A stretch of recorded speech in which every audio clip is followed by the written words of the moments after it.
This is the revenue stream here. There's the advisory council. I'm trying to describe this relationship between that person there and this function over here.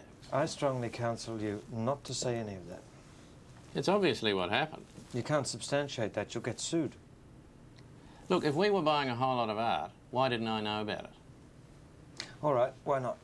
Because the people who were doing it didn't want anybody to know about it. But you can't substantiate that. David, is it? Dennis. Dennis, just bear with me. You can't possibly say any of this. Look, Dennis, this person here on the advisory council runs a gallery.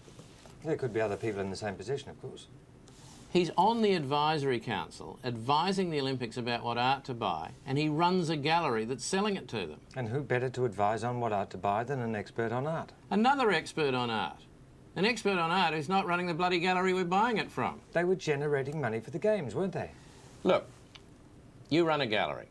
I buy a painting from you. It costs me $10,000. You're an expert on art. You revalue the painting, maybe at $30,000. I then lend the painting to a public gallery. I get a tax deduction. It's cost me 10.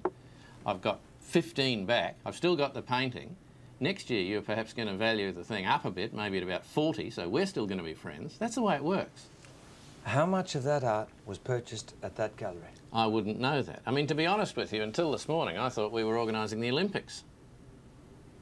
I think we'd better work out exactly what you're going to say.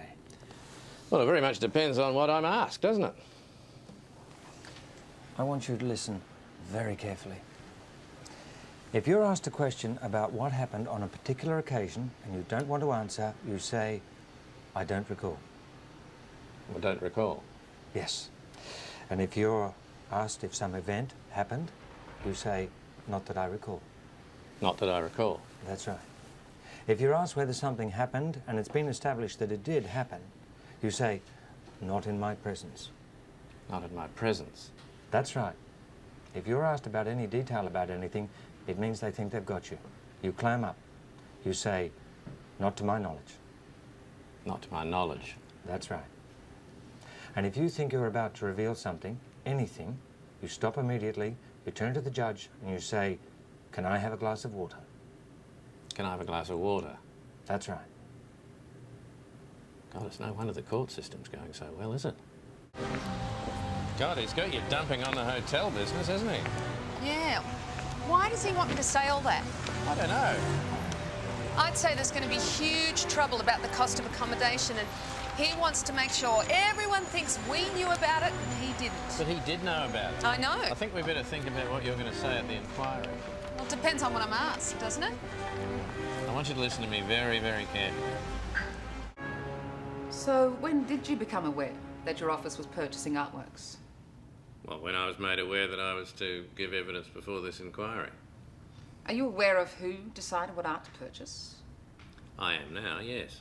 And what galleries those purchases were made? Yes. Shouldn't you have known that at the time? It would have made my current position at this inquiry a little easier, yes. You realise this throws into extravagant relief any claim on your part to the basis level of competence in the position in which you're being paid to act? Yes. You must have received briefings about all this. You must have read reports about what was going on. Not that I recall. You were never told anything about this at all. Not in my presence. Is there some reason for this? Is there some reason why someone else connected with working for the Olympics would have failed to inform the head of logistics that $4.8 million was being spent on art, mostly in these galleries, on the advice of these people on this list? Not to my knowledge. Has accommodation been booked in major city hotels for foreign delegates and officials to the Games? Not in my presence. In your estimation, has it been an orchestrated plan by the hotel industry to knowingly and falsely constrict the supply of accommodation in Sydney with a view to generating the usurious price increases we've heard about here today? Not to my knowledge.